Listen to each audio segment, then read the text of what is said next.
अस्सलामुअलैकुम वरहमतुल्लाहि वबरकातुहू। तमाम दोस्त वर्ल्ड वाइड उम्मीद है कि अपने रमज़ान दियां जड़ियां अच्छियां आदात नूं या जड़ियां बरकात नूं उन्होंने अपने अंदर जज़ब किया होएगा, उन्होंने अगू रमज़ान दे बाद भी जारी रखे हुए होंगे। अल्लाह ताला ने सानू जिस मज़हब दे विच पैदा किया या साढ़े माँ बाप ने अगू पहले इस मज़हब नूं अपनाया, बड़े शुक्रगुजार हाँ असी कि खुदा ताला ने नेकी दे ऐसे ऐसे रस्ते खोल दिते ने कि वो लोग जिहड़े इस चीज़ तो महरूम ने उन्हां वास्ते भी दुआ करनी चाहिए है।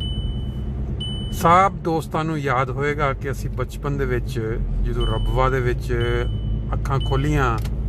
और थोड़ा वड्डे होए इतफाल दे दौर च शामिल होए तो सानू उत्थे दा जिहड़ा माहौल सी या जिहड़े दोस्तां ने कादियान दा दौर वेख्या होएगा कि बचपन दे विच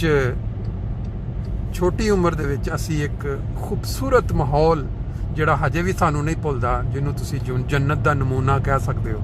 कि सुबह दी नमाज दे टाइम या इशा दी नमाज दे टाइम जदों अंधेरा हुंदा दरूद शरीफ और सल्ले अला दे नाल नमाज वास्ते लोकां नूं इकट्ठा करदे हुंदे सी। ते अज जुम्मतुल मुबारक दा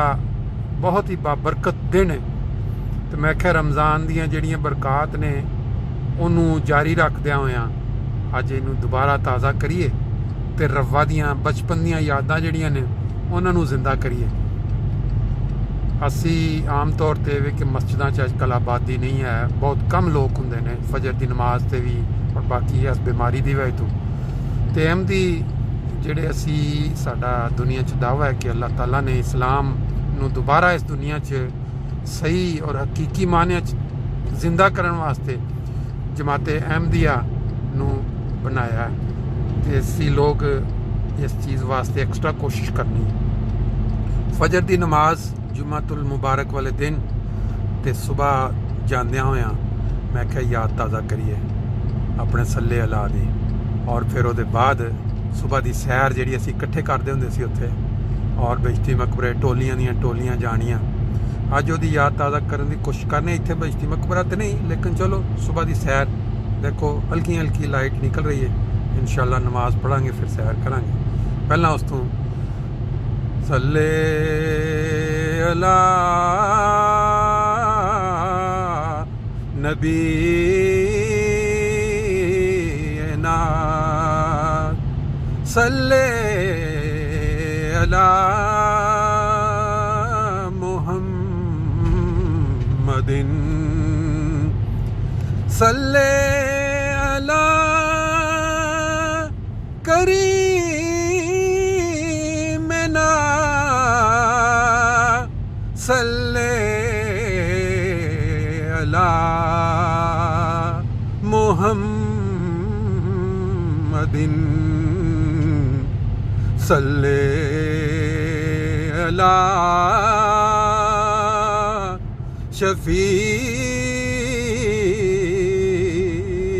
शफीना सल्ले अला मुहम्मदिन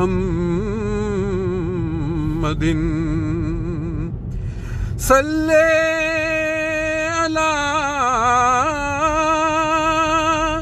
हबीबना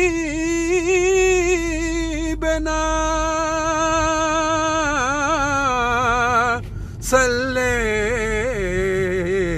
अला मुहम्मदिन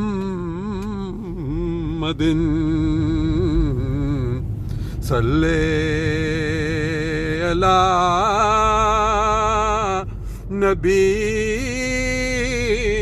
नबीना सल्ले अला मुहम्मदिन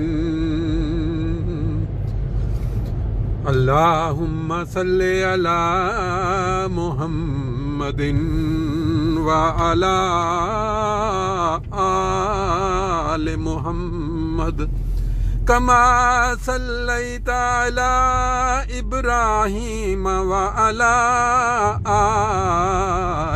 इब्राहीम इन्नका हमीदुम मजीद। अल्लाहुम्मा बारिक अला मुहम्मदिन व अला आले मुहम्मद कमा बारकता अला इब्राहीम व अला आले इब्राहीम इन्नका हमीदुम मजीद। और ये अल्लाह ताला ने बखैर वफ़ियत मस्जिद तक पहुँचा दिता। इंशाअल्लाह ताला बाकी फिर खिले हुए फुल्लां दी सैर तुहानूं नमाज दे बाद करावांगे।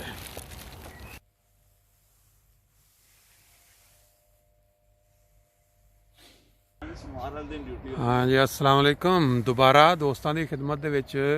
अज असी तुहानूं जिहड़ा नज़ारा दिखा रहे हैं, बिल्कुल पहली दफ़ा दिखा रहे हैं। ये फ्रैंकफर्ट का एरिया जिहड़ा ना इंडस्ट्रीयल एरिया नीडरएशबाश, एक साइड ते मैकडोनल्ड है, फिर है पेट्रोल पंप है, और इधर बड़ी खूबसूरत पैदल चलण वास्ते रस्ता बनाया है। लेकिन तुहानूं असी परले पासे पार्क च लैके जावांगे। तमाम अंबिया और अल्लाह ताला दे जिहड़े मुकर्रब बंदे ने, उन्होंने अपनी सेहत, हर इंसान की सेहत का ख्याल रखने के मुतलक बहुत सारा फरमान ने, और सेहत रखने वास्ते, कायम रखने वास्ते जिहड़ी सुबह की सैर है बड़ा कलीदी रोल अदा करती। क्योंकि एक मोमन बंदा अगर उन्हें सही तरीके नाल इबादत करनी है या उन्हें खिदमत इंसानियत करनी है तो उसकी अपनी सेहत अच्छी होना बहुत ज़रूरी है। और वो वास्ते कि तुहानूं अच्छियां आदत, सुबह की सैर, शाम की सैर या बाकी अच्छी एक्टिविटीज़ रैगूलरली अपनानियां होणगी। तुहानूं नाल नाल सैर भी कराने ते चंगियां चंगियां गल्लां भी सुनाने। लो जी, सुबह सुबह परिंदियां दियां चहचहान दियां आवाज़ां मैनूं ते हमेशा इंज ही लगदा कि खुदा ताला दे हमद दे गीत गा रहे ने। ते अज सानूं इस इलाके की सैर वास्ते जिहड़ा लैके आए ने इसहाक साहब, इन्हां इहदा सारा क्रैडिट जांदा। रसूल करीम सल्लल्लाहु अलैहि वसल्लम ने मुसलमाना दे या इंसानियत दे इन्ना वड्डा एहसान है कि उन्होंने इंसानां नूं अच्छियां अच्छियां गल्लां सिखाइयां कि दूसरे इंसानां दा किवें ख्याल रखना, किवें इंसानियत दी खिदमत करनी, और सिखाइयां भी अपने किरदार नाल, अपने उसवा नाल। और बदकिस्मती ये वे कि तुसी अपने मुल्क दे विच या दूजे इस्लामिक कंट्रीज़ चले जाओ तो तुहानूं बिल्कुल दावा ज़बानी ते नज़र आंदा है कि असी उम्मत रसूल हाँ, असी रसूल करीम सल्लल्लाहु अलैहि वसल्लम दी पैरवी करन वाले हैं। लेकिन जदों उन्हां दा किरदार वेखीए, उन्हां दा अमल देखिए, बिल्कुल उहदे मुखालफ चला जांदा है। इंसानियत दी जिन्नी तौहीन अरब कंट्रीज़ दे विच हुंदी है, यानी कि जिहड़े गरीब मुल्कां चों लोग उत्थे आके काम वास्ते आंदे ने, उन्हां दे नाल उन्हां दा जिहड़ा सलूक है उन्होंने ही तुसी देख लो तो इंसान एक बारी हिल के रह जाता। असी अहमदी लोग जिन्हों ने हज़रत मसीह मौऊद अलैहिस्सलाम नूं सच्चाई समझ के मन्निया, असी ज़ाती तौर के उत्ते बहुत सारे अहमदी वो लोग हैं जिन्होंने खुद स्टडी नहीं की, नहीं पढ़िया, और मीडिया के उत्ते अक्सर और बेशतर तुसी देखोगे कि लोग बहुत ही घटिया किस्म की हारजात सराई और तरह तरह के जोड़े इल्ज़ामात ने हज़रत मसीह मौऊद अलैहिस्सलाम यानी मिर्ज़ा गुलाम अहमद कादियानी उन्होंने तहरीरात चों कढ़ के तरोड़ मरोड़ के एक सफ़े नूं पढ़ के क्या देखो ना की लिखा है, जोड़ा उन्होंने किसी होर मजहब के जवाब दे विच जिहड़ी तहरीर लिखी होंदी उलादने देखो जो उन्होंने की किया। बावजूद इसके कि साडी बहुत सारे अहमदी जिहड़े ने उन्होंने किताबां नहीं पढ़ियां, लेकिन सानू एक चीज़ का पता है कि साडे माँ बाप का साडे उत्ते बड़ा एहसान है कि उन्होंने असी जिहड़ी अख खोली तो असी उस घर च खोली जिहड़े पहले ही अहमदी सन, और उन्होंने की पाया किरदार चों या उन्होंने अमली नमूने च की पाया कि तुसी 5 वक्तां दी नमाज पढ़नी है, तुसी अल्लाह दी राह दे विच चंदा देना है, दुनिया दे विच जाके तबलीग करनी है, दूसरे गैर मुस्लिम लोगों नूं इस्लाम दा रस्ता दिखाना है, और रसूल करीम सल्लल्लाहु अलैहि वसल्लम दा ओ उसवा दिखाना है जिहदे नाल इंसानां दे दिल जिते जा सकन। और ए जिहड़े लोग इल्ज़ाम लगांदे ने जिहड़े तहरीरात दे विच या टीवी प्रोग्रामां ते या ਆਮ ਆਪਣੇ ਕਿਰਦਾਰ 'ਚ ਜਮਾਤ ਅਹਿਮਦੀਆ ਤੇ ਉਹਨਾਂ ਦੇ ਮੰਨਣ ਵਾਲਿਆਂ ਤੇ ਜਾਂ ਅਹਿਮਦੀਆਂ ਤੇ ਮਤਲਬ ਬਹੁਤ ਹੀ ਘਟੀਆ ਕਿਸਮ ਦੀ ਜ਼ੁਬਾਨ ਇਸਤੇਮਾਲ ਕਰਕੇ ਉਹਨਾਂ ਦੇ ਰਹਿਨੁਮਾਵਾਂ ਦੇ ਉੱਤੇ ਖੁਲਾਫਾ ਦੇ ਉੱਤੇ ਤਰ੍ਹਾਂ ਤਰ੍ਹਾਂ ਦੇ ਇਲਜ਼ਾਮ ਲਗਾਉਣਗੇ। ਦੇਖੋ ਜੀ ਇਸ ਤਰ੍ਹਾਂ ਹੋ ਗਿਆ। ਇੱਕ ਸਾਈਡ ਤੇ ਉਹ ਹੋ ਗਈ, ਠੀਕ ਹੈ, ਉਹਨਾਂ ਦਾ ਜ਼ਰਫ ਜਿਸ ਤਰ੍ਹਾਂ ਕਰਦੇ ਨੇ, ਲੇਕਿਨ ਸਾਨੂੰ ਬਾਵਜੂਦ ਇਸ ਤੇ ਕਿ ਅਸੀਂ ਜਿਹੜੀ ਕਿਤਾਬਾਂ ਸਾਰੀਆਂ ਨਹੀਂ ਪੜ੍ਹੀਆਂ ਜਾਂ ਸਾਡਾ ਇੰਨਾ ਨੌਲੇਜ ਨਹੀਂ, ਬਹੁਤ ਸਾਰੇ ਅਹਿਮਦੀ ਐਸੇ ਨੇ ਸਾਡੇ ਵਗਰੇ ਕਮਜ਼ੋਰ, ਉਹਨਾਂ ਦਾ ਇੱਕ ਚੀਜ਼ ਬੜੀ ਕਲੀਅਰ ਹੈ, ਉਹਨਾਂ ਦਾ ਕਿਰਦਾਰ ਜਿਹੜੇ ਇਲਜ਼ਾਮ ਲਗਾਉਣ ਵਾਲੇ ਨੇ, ਜਿਹੜਾ ਦਾਅਵਾ ਕਰਦੇ ਨੇ ਕਿ ਅਸੀਂ ਉਮਤ ਰਸੂਲ ਹਾਂ, ਅਸੀਂ ਖਤਮੇ ਨਬੂਵਤ ਦੇ ਠੇਕੇਦਾਰ ਹਾਂ, ਅਸੀਂ ਨਾਮੂਸੇ ਰਸਾਲਤ ਦੀ ਖਾਤਰ ਇਹ ਕਰ ਰਹੇ, ਉਹਨਾਂ ਦਾ ਕਿਰਦਾਰ ਔਰ ਦੂਸਰੇ ਜਿਹੜੇ ਅਹਿਮਦੀ ਨੇ ਦੁਨੀਆ ਦੇ ਵਿੱਚ ਜਾਂ ਪਾਕਿਸਤਾਨ 'ਚ, ਉਹਨਾਂ ਦਾ ਕਿਰਦਾਰ ਅਗਰ ਆਪਸ ਦੇ ਵਿੱਚ ਮੁਆਵਜ਼ਨਾ ਕਰ ਲਓ ਤੇ ਵੈਸੇ ਹੀ ਹਰ ਚੀਜ਼ ਖੁੱਲ੍ਹ ਕੇ ਸਾਹਮਣੇ ਆ ਜਾਂਦੀ ਹੈ। ਇਹਦੇ ਵਿੱਚ ਫਿਰ ਇਹ ਹੀ ਹੈ ਕਿ ਇਲਜ਼ਾਮ ਤਰਾਸ਼ੀ ਲਗਾਉਣ ਵਾਲੇ ਜਿਹੜੇ ਲੋਕ ਨੇ ਉਹਨਾਂ ਦੇ ਮੁਤਲਕ ਹੁੰਦਾ ਹੈ ਕਿ ਜਿਹੜੇ ਤੁਹਮਤ ਲਗਾਉਣ ਜਾਂ ਇਲਜ਼ਾਮ ਝੂਠਾ ਇਲਜ਼ਾਮ ਲਗਾਉਣ, ਉਹ ਨਹੀਂ ਮਰਦੇ ਉਨੀ ਦੇਰ ਤੱਕ ਜਿੰਨੀ ਦੇਰ ਤੱਕ ਉਹ ਚੀਜ਼ ਉਹਨਾਂ ਦੇ ਉੱਤੇ ਦੁਬਾਰਾ ਨਹੀਂ ਲੱਗ ਜਾਂਦੀ। ਇਸ ਟਾਈਮ ਸਾਡੀ ਕੌਮ ਦਾ ਜਿਹੜੀ ਹਾਲਤ ਹੈ ਬਹਿਸੀਅਤ ਮਜਮੂਈ ਸਾਰੀ ਦੁਨੀਆ ਵੀ ਇਹ ਕਹਿ ਰਹੀ ਹੈ, ਔਰ ਕੌਮ ਦੇ ਜਿਹੜੇ ਪੜ੍ਹੇ ਲਿਖੇ ਲੋਕ ਨੇ ਜਿਹੜੇ ਜਾਣਦੇ ਨੇ ਕਿ ਦੇਖੋ ਕਿ ਸੱਚਾਈ ਜਿਹੜੀ ਹੈ ਉਹ ਕੀ ਹੁੰਦੀ ਹੈ, ਔਰ ਇਲਜ਼ਾਮ ਝੂਠਾ ਇਲਜ਼ਾਮ ਤਰਾਸ਼ੀ ਮਾਸੂਮ ਲੋਕਾਂ ਦੇ ਉੱਤੇ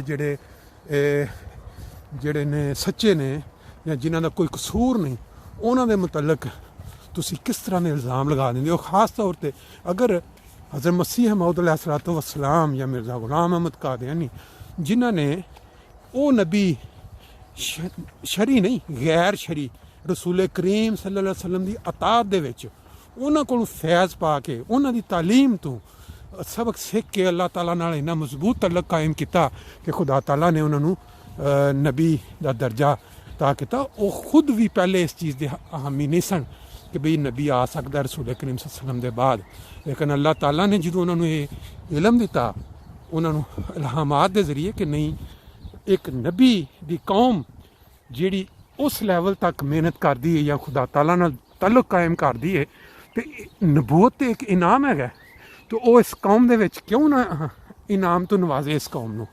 ਬਜਾਏ ਇਹਦੇ ਕਿ ਤੁਸੀਂ ਇਹ ਕਹੋ ਕਿ ਨਬੂਵਤ ਇੱਕ ਸਜ਼ਾ ਹੈ, ਉਹ ਅੱਲਾਹ ਤਾਲਾ ਨੇ ਚੁੱਕ ਲਈ, ਰਸੂਲ ਕਰੀਮ ਸੱਲੱਲਾਹੁ ਅਲੈहि ਵਸੱਲਮ ਦੇ ਬਾਅਦ ਉਹਦਾ ਖਾਤਮਾ ਕਰ ਦਿੱਤਾ। ਉਹਦੇ ਉਲਟ ਤੁਸੀਂ ਦੇਖੋ ਇਹ ਇੱਕ ਇਨਾਮ ਹੈ ਜਿਹੜਾ ਕੁਰਾਨ ਮਜੀਦ 'ਚ ਵੀ ਆਉਂਦਾ ਹੈ ਕਿ ਜਿਹੜੇ ਲੋਕ ਤਕਵਾ ਅਖਤਿਆਰ ਕਰਨਗੇ, ਨੇਕ ਹੋਣਗੇ, ਅੱਲਾਹ ਤਾਲਾ ਉਹਨਾਂ ਨੂੰ ਸਾਲਹੀਨ, ਸ਼ੁਹਦਾ, ਅੰਬੀਆ ਔਰ ਬਾਕੀ ਇਸ ਤਰ੍ਹਾਂ ਤੋਂ ਨਵਾਜ਼ੇਗਾ। ਬਹਰਹਾਲ ਅੱਜ ਦੀ ਸਾਡੀ ਸੈਰ ਜਿਹੜੀ ਹੈ ਇਹ ਫਰੈਂਕਫਰਟ ਦੇ ਉਸ ਕਿਨਾਰੇ 'ਤੇ ਵੇ ਜਿਹੜੀ ਤੁਸੀਂ ਇਹ ਸੈਰਗਾਹ ਪ੍ਰੋਪਰ ਬਣੀ ਹੈ। ਗਰਮੀਆਂ ਦੇ ਵਿੱਚ ਜਦੋਂ ਸਖਤ ਗਰਮੀ ਹੋਏ, ਧੁੱਪ, ਇਹ ਸਾਰੀ ਜਗ੍ਹਾ ਜਿਹੜੀ ਹੈ ਦੇਖੋ ਕਿਸ ਤਰ੍ਹਾਂ ਛੱਤੀ ਦਰਖਤਾਂ ਦੇ ਨਾਲ, ਔਰ ਥੱਲੇ ਪੱਕੀ ਜਗ੍ਹਾ, ਸਾਈਡਾਂ 'ਤੇ ਖੂਬਸੂਰਤ ਰਹਾਇਸ਼ਾਂ ਵੀ ਨੇ, ਕੁਛ ਪ੍ਰਾਈਵੇਟ ਔਰ ਬਾਜ਼ ਇੰਡਸਟਰੀਅਲ ਦੁਕਾਨਾਂ ਨੇ। ਇਹ ਜਿਹੜੀ ਖੂਬਸੂਰਤੀ ਜਾਂ ਸਫਾਈ ਨਜ਼ਰ ਆ ਰਹੀ ਹੈ, ਇਹ ਇਹਨਾਂ ਕੌਮਾਂ ਦੀ ਇਮਾਨਦਾਰੀ